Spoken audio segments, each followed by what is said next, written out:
Hello, everybody. This is Tom Eckert here. You're listening to my podcast, Numerology, a GPS for the Soul. This is your place to learn about the true power of numerology and how to use it to bring out the best in yourself, understand your loved ones better, take wise decisions, and prepare for your future. In other words, how to live your life aligned with your true destiny. Take your time to educate yourself and share these podcasts with your friends and family so they too can enjoy the great benefits of numerology. Enjoy!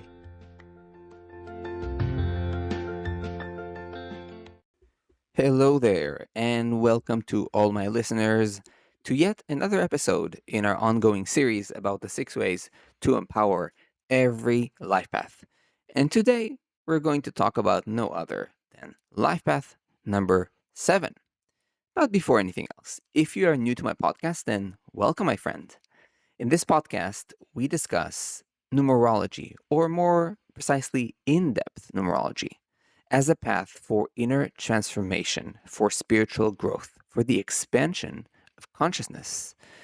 I personally attempt to make numerology accessible and applicable for everyday life matters. And I do my best to provide you with grounded information so that you can also apply numerology in order to live a better life, more conscious, more centered, more aligned, and especially more connected to your soul and your true purpose. Now, here are a few ways you can dive deeper into numerology, should you wish to do so. And the first and best way is you can book a numerology reading with me. Now, in a professional reading, you can ask simply any question that is burning in your life and get precise answers that are tailored especially to you. You can read more about my readings and contact me through the link in the episode description to book your reading with me. Now, if you wish to study numerology on a deeper level, or perhaps even pursue it as a career, then I invite you to check out my numerology study paths. There are 2 of them. First, check out my self-study numerology courses. They give you the rare opportunity to learn numerology online at your own pace on your mobile device, your tablet, or your laptop. My library currently includes 2 self-study courses and more coming up.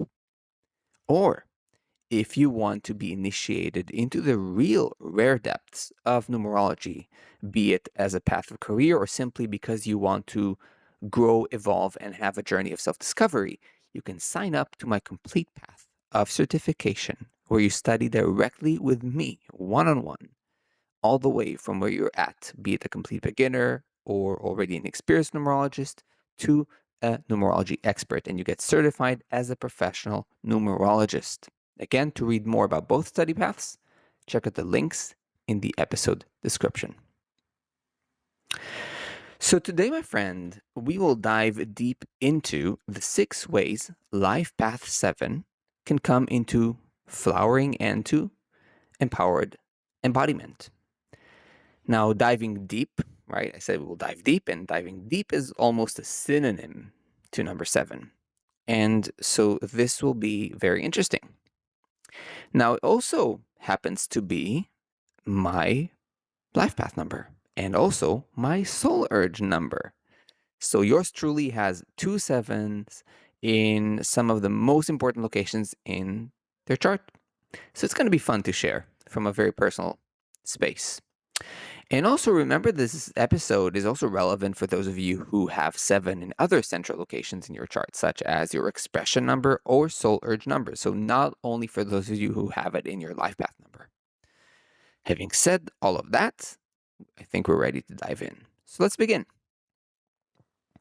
So the first thing I want to tell you as a 7 is that you are unique and you must learn to accept that. Now, it's very common for 7 life paths to feel a bit different and other, as if they don't quite belong. They often feel a bit like outsiders, sometimes a bit awkward. But behind this feeling lies the real treasure of their role in this particular, we can say, uh, um, thread of roles that we have here in humanity, you are indeed different, but not strange. Rather, you are what I would say deeply unique. Perhaps as a child, you already noticed how you view things from a wiser vantage point, while other kids seemed to live on a more superficial level. Sevens come into this world with a unique depth and connection to their inner self. Your job as a seven life path is to honor, cherish, and feed this uniqueness of yours. You have much depth, much wisdom, and intelligence. And instead of judging yourself for being an outsider, realize that you are the one who is here to give perspective, increase awareness, and help mature humanity. You are not meant to fit in or follow the herd. And frankly speaking, you don't even want that. You are meant to offer sincere wisdom to the world, a wisdom that is honest and truthful and comes from your depth of exploration and experience of reality. And so, the more you'll accept this destiny of yours, the more you'll feel how marvelous and precious it is, and the more you'll appreciate your outsider perspective, the more you'll feel in your element. So, from the feeling of awkward or other or strange to the feeling of unique, the feeling of purpose, the feeling that this uniqueness serves humanity. My second advice: make alone time a routine. Now, in order to be truly connected to your inner resources, you must take time for yourself as a seven life path. This time should be spent alone in reflection, meditation, and contemplation. Time where you can just think about things, ponder things, and take your time to feel into yourself. All of this is of deep importance to you. It nourishes you, it gives you energy, it infuses your life and actions with meaning, and gives you the space to feel connected to yourself. Now, if this becomes a routine, you will always have a sense of guiding inspiration, meaning, and purpose in your life. And this is crucial because without meaning and purpose, as a seven, you feel disorientated and empty. As simple as that. But when they are both present, meaning and purpose, you feel in your element. And you can be an inspiration not only to yourself, but to many others. Being alone ensures that you hear the depths of your inner voice, the living wisdom within you. Too many people around you without any spaces in between, without any privacy, is not sustainable for you in the long run. You must hear your own voice. So don't be apologetic about creating a space for yourself and taking time alone. Both you and others around you will benefit from it. So see that as something that needs to become a routine, just like brushing your teeth, just like taking a shower. Alone time is sacred for you. My next advice for you: have deep conversations. As a seven life path, you need to feed your soul. And spiritual practice alone, meditation, or contemplation alone is not enough. You need meaningful interaction. You need friends that are wise and that love to go deep together.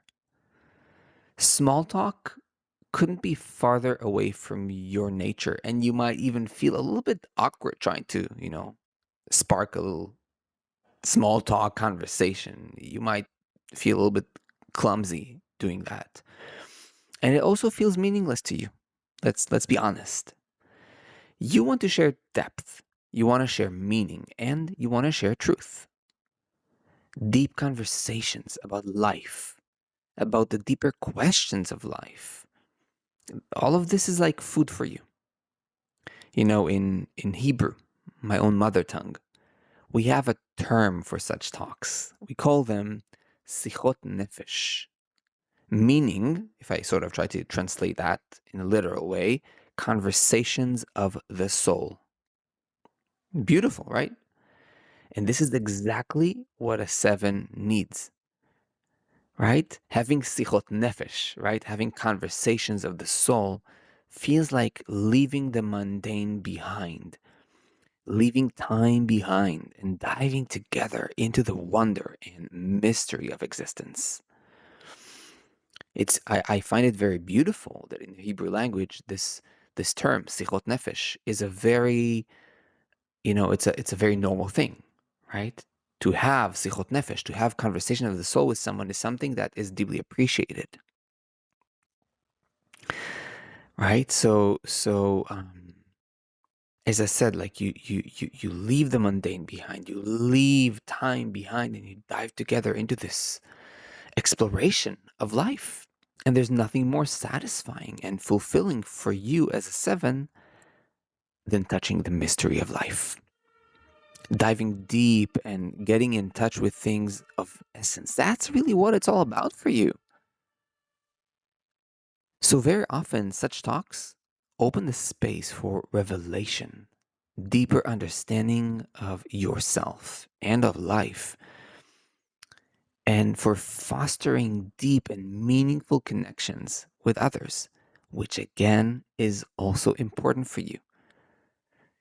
It's not sevens, even though you are on some level a loner, okay? Someone who needs that space of their own, as I mentioned earlier. You also cherish deep connections and they feed you and they're important for you. So don't underestimate their relevance to you. So now let's dive into the fourth point. But before I keep talking any further, if you're enjoying this podcast, I would highly, highly appreciate it if you follow, subscribe, give it a like, and turn on the notifications bell on the platform you're listening from. Be part of my community. You have no clue how supportive it is to my work. It really goes a long way in helping me keep providing free content for you guys. And it takes just a second. So please give it a like, subscribe, follow. I appreciate it so much, my friends. And also make sure to follow me on Substack, my publication, where I write in depth content about numerology and Dharma. And the link is in the podcast episode description. And lastly, of course, comment, my friends. This again helps the algorithm see this content as relevant. And it also, again, sparks a conversation between the two of us.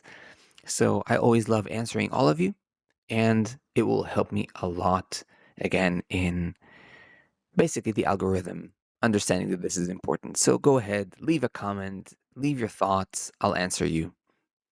Thank you. So, having said that, let us continue. My fourth advice is have a regular spiritual practice.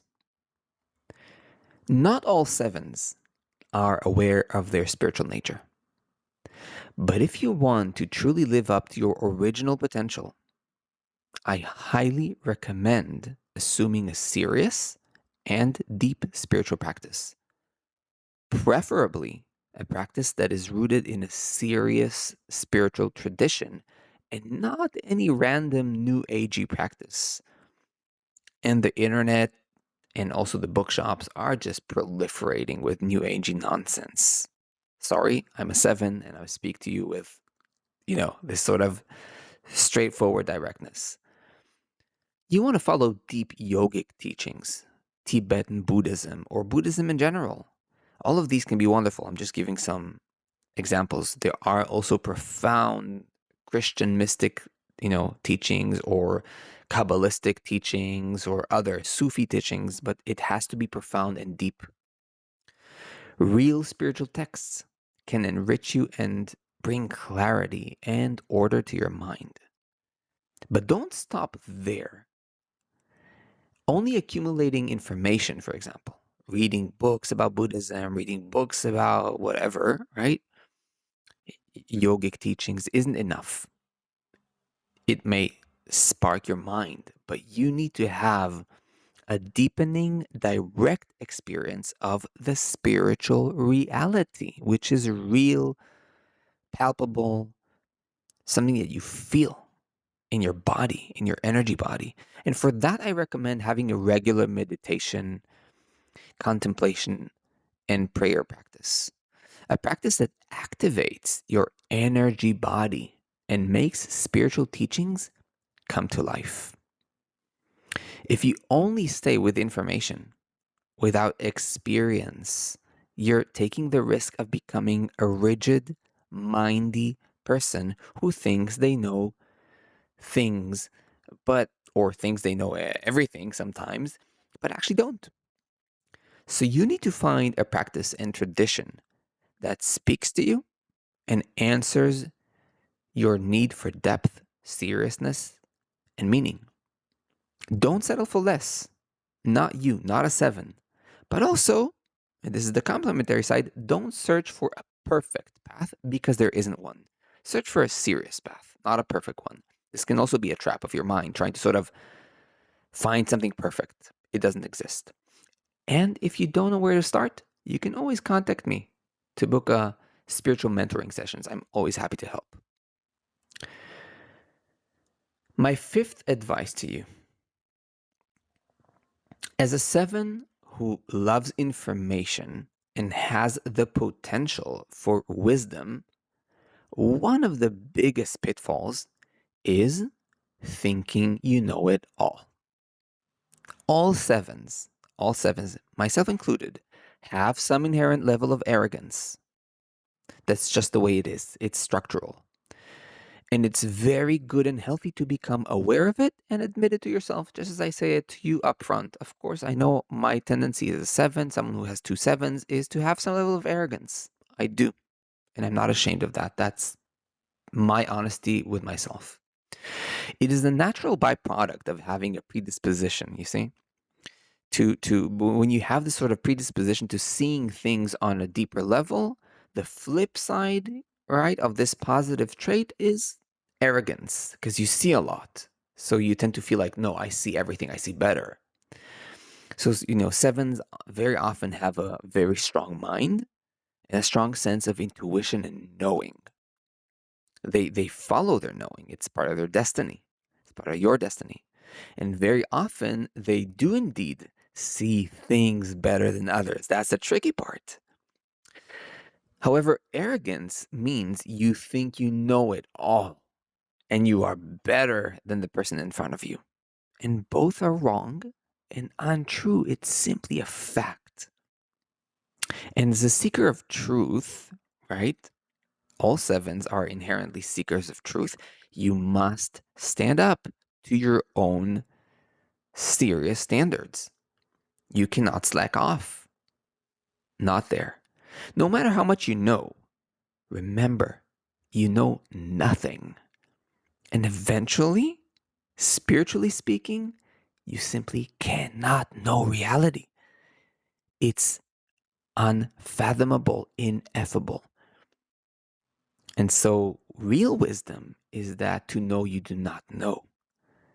And that what can actually undermine this arrogance. It is far beyond your capacity of understanding. You can only stand humble before the grand, infinite mystery of life, full of awe and humility.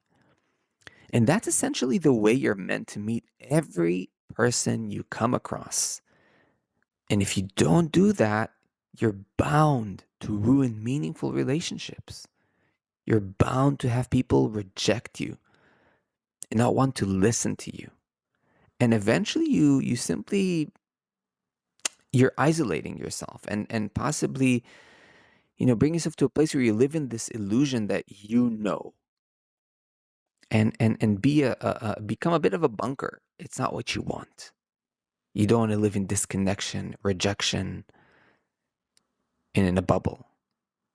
Learn to be humble. Learn to not know. And learn to meet people with a fresh mind and a fresh heart. Let's talk about my last advice to you, the sixth way to empower the life path number 7. And it is, well, keep learning and deepening. So lastly, right, I cannot stress enough how crucial it is for you to keep on learning, learning, forever deepening. This is a natural part of your destiny. You are meant to become a master of your craft, be it what it may. And for that, you must keep on learning, deepening, specializing. Moreover, in-depth learning fulfills your heart, mind, and soul. So I would always recommend that you learn something. It doesn't always, by the way, have to do with your destiny per se. It can be anything that sparks your interest, anything that touches you, because you're meant to be a teacher. And because you're meant to be a teacher, you must also always remain a student. Your wisdom has to constantly grow and be stimulated. Your mind needs to be expanded and always touch new frontiers, pierce into new frontiers, go beyond the known. Some of you may be more of a self taught personality, while others may prefer to study under the guidance of other teachers or experts. Simply let yourself gravitate in the direction that seems right. Learning keeps your mind alive and not rigid. And as you know, you should beware of a rigid mind. We've already mentioned that earlier. Learning well will empower you to be a great teacher and maintain the sense of eternal growth, meaning, and purpose. So remember that as a life path 7, you're meant to stand out, to look at things differently, and eventually gift the world with a wise perspective and deep understanding of things. To do so, you must keep learning and evolving, take on regular spiritual practice, and always maintain a sense of humbleness and a mind that doesn't know. That said, definitely learn to trust your inner knowing and learn to follow it with regards to your life and the steps you take. Nourish yourself with alone time and cherish your uniqueness. And before I wrap this up, again, my friends, if you enjoyed this podcast and you appreciate what you're learning, make sure to follow, subscribe, give it a like, turn on the notifications bell wherever you're listening from. This will help me so much, my friend, to keep on giving this free content for you guys and just become part of my numerology community. Also, remember to follow me on Substack, where I write about numerology and Dharma. The link is in the podcast episode description. Remember, my friends, to comment, share a thought, share a feeling. The more you comment, the better the algorithm knows to expose this content. And I always answer you guys. So please go ahead and do that to support this work. And don't forget, if you want to experience numerology firsthand, make sure to book a numerology reading. And or if you want to study it, well, check out my self-study numerology courses and in-depth numerology certification studies in case you want to really acquire mastery of the method and simply open up to a journey of profound self-exploration. My friends, it's always a joy for me to share this content with you. I hope it benefits you. I hope you enjoyed it. As always, I'll see you in the next episodes. Take care.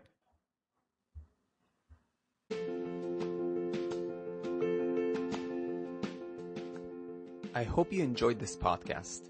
If you did, and you want to go deeper into numerology, check out my website, tom-eckert.com. You can also book a numerology reading or even study numerology yourself through my courses. I'll see you in the next episode.